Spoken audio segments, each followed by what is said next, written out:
सर्वमङ्गलमाङ्गल्ये शिवे सर्वार्थसाधिके शरण्ये त्र्यम्बके गौरी नारायणी नमोऽस्तुते। या देवी सर्वभूतेषु शक्तिरूपेण संस्थिता नमस्तस्यै नमस्तस्यै नमस्तस्यै नमो नमः। नमस्कार मंडळी, निरालिबा चॅनलमध्ये आपले स्वागत आहे। नवरात्रीनिमित्त देवीची माहिती आपल्यासोबत शेअर करीत आहे। आश्विन महिन्याची सुरुवातच होते ती घटस्थापनेने। या महिन्याच्या शुद्ध प्रतिपदेपासून ते शुद्ध दशमीपर्यंत म्हणजे दसऱ्यापर्यंत नवरात्र उत्सव साजरा करतात। हा महिषासुरमर्दिनी अष्टभुजा शक्ती देवीचा उत्सव असतो। नवरात्राचा हा उत्सव का करता माहिती आहे का? देवी भागवतात एके प्रसंगी देवीने भक्तांना सांगितले आहे, मी तुमच्यावर सदा प्रसन्न असावे म्हणून प्रत्येक आश्विन शुक्ल प्रतिपदेपासून 9 दिवस घटपूजा, होम हवन आदी प्रकाराने माझे पूजन करावे। माझ्यावर अचल निष्ठा ठेवून संकट समयी जे माझे करुणा भागतील त्यांच्या सुखासाठी मी सदैव तत्पर राहीन। यावरून नवरात्रीची रूढी प्रचारात आली। हा शक्तीदेवीचा उत्सव। या देवीच्या जन्माची कथा अशी सांगितली जाते की फार वर्षापूर्वींची ही गोष्ट। महिषासूर नावाचा एक राक्षस होता। तो फार उन्मत्त झाला होता। त्रिभुवनातील प्रत्येक गोष्ट आपल्या मालकीची असावी, त्यावर आपले नियंत्रण असावे म्हणून त्याने इंद्राला हटवले आणि त्याचा सर्व राज्यकारभारच आपल्या हाती घेतला। त्यामुळे सगळीकडे अनर्थ ओढवला। एवढे मोठे पराक्रमी देव पण तेही भयभीत झाले। काय करावे त्यांना सुचेना। अखेर सर्व देव एकत्र आले आणि ब्रह्मा, विष्णू, महेश यांना ते शरण गेले। महिषासुराच्या अन्यायाच्या, अत्याचाराच्या कहाण्या त्यांनी सांगितल्या। त्याच्या त्रासातून आम्हाला सोडवावे अशी त्यांनी विनंती केली। ते सारे ऐकून ब्रह्मा, विष्णू, महेश अतिशय संतापले। या तिघांनी आपल्या शक्तीच्या अंशापासून एक देवी निर्माण केली।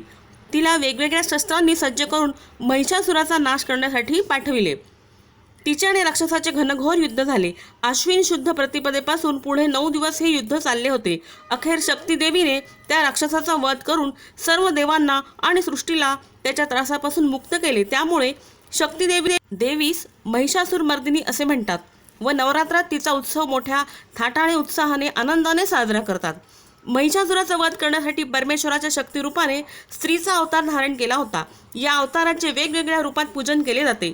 ब्रह्मदेवापासून महासरस्वती, विष्णूपासून महालक्ष्मी आणि महेशापासून महाकाली या देवी निर्माण झाल्या असे मानले जाते। याशिवाय या शक्तिदेवींची मुख्य 9 रूपे प्रसिद्ध आहेत। त्यातील काही सौम्य आहेत।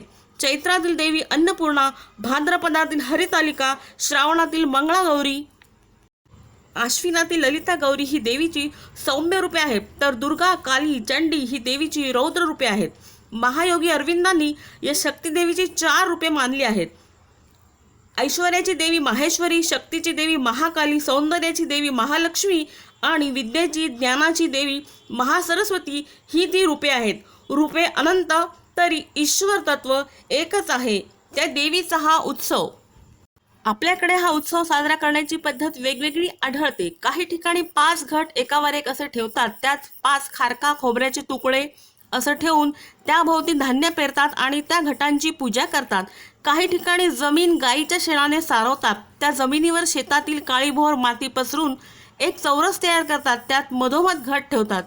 त्यात एक नाणी, सुपारे किंवा असं पंचरत्न ठेवतात। त्यावर आंब्याची 5 पानांची डहाळी ठेवतात। कधी कोणी नागवेलीची पाने ठेवतात। त्यावर नारळ ठेवतात। मातीवर 9 प्रकारचे धान्य पेरतात। त्या घटाला रोज एक माळ बांधतात। ही माळ तिळाच्या किंवा झेंडूच्या फुलांची असते। तर घटाजवळ नंदादीप सुद्धा तेवत ठेवतात। नवमीपर्यंत सप्तशतीचा पाठ वाचतात। देवी भागवत या पुराणाचे श्रवण करतात। उपोषण किंवा एक वेळ भोजन करतात। रोज सुवासिनी कुमारिका यांना जेवू घालतात, त्यांचे पूजन करतात। शेवटच्या दिवशी होम हवन करतात। अशा विविध गोष्टींनी देवीची उपासना, आराधना केली जाते। 9 दिवसांच्या पूजेनंतर घटांचे विसर्जन केले जाते। रुजलेल्या धान्याची रोपे ही घटाबरोबर विसर्जन करतात। देवीचा हा उत्सव वेगवेगळ्या प्रांतात निरनिराळ्या प्रकारांनी साजरा करतात।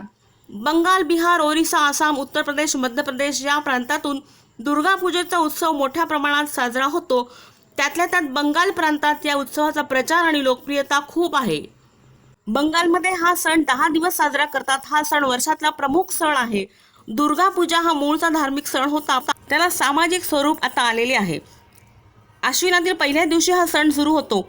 पहिल्या दिवशी नदीतील किंवा जलाशयातील पाणी कलशात आणतात. त्या कलशाची पूजा रोज केली जाते.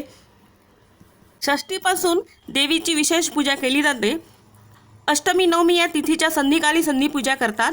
ही पूजा दुर्गेच्या चामुंडा स्वरूपाची असते. रात्री गायन वादन नृत्य खेळ आदी कार्यक्रम करून जागरण करतात.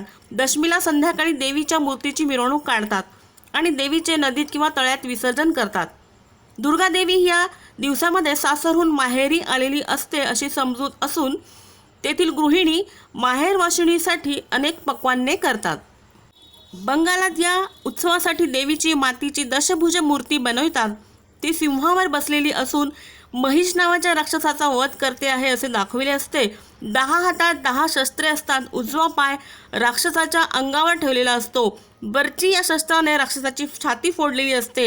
हातातील नाग राक्षसास चावण्यास तयार असतो असे दाखविले. देवीच्या दोन्ही बाजूस कार्तिक गणेश लक्ष्मी आणि सरस्वती यांच्या मूर्ती असतात. वैयक्तिक किंवा सार्वजनिक अशा दोन्ही प्रकारे देवींच्या मूर्ती बसविल्या जातात. सुमारे 1000 वर्षे किंवा त्या आधीपासूनही बंगालमध्ये हा उत्सव साजरा केला जात आहे. तेथूनच तो इतर प्रांतात गेला. या उत्सवाची तयारी पुष्कळ दिवस आधीपासूनच केली जाते. गुजरात आणि काठेवाडीतही हा उत्सव साजरा केला जातो. तेथील घटस्थापनेची पद्धत थोडी वेगळी. दुर्गादेवीचे प्रतीक असलेल्या त्रिशूळाचे चित्र शेंद्राने भिंतीवर काढतात. या त्रिशूळाखाली मातीचा ढीग करून त्यावर धान्य पेरतात. मधोमध घट बसवून त्यावर नारळ ठेवतात. त्याची पूजा करतात. नंदादीप लावलेला असतो. गुजराती स्त्रिया घटाभोवती फेर धरून गरबा नृत्य करतात, गाणी गातात. कर्नाटकातही हा उत्सव साजरा केला जातो. त्याला नाड हब्बा असे म्हणतात. अशा तऱ्हेने भारतातल्या अनेक प्रांतात हा उत्सव साजरा केला जातो. प्रांत परत्वे थोडाफार फरक पडतो इतकंच.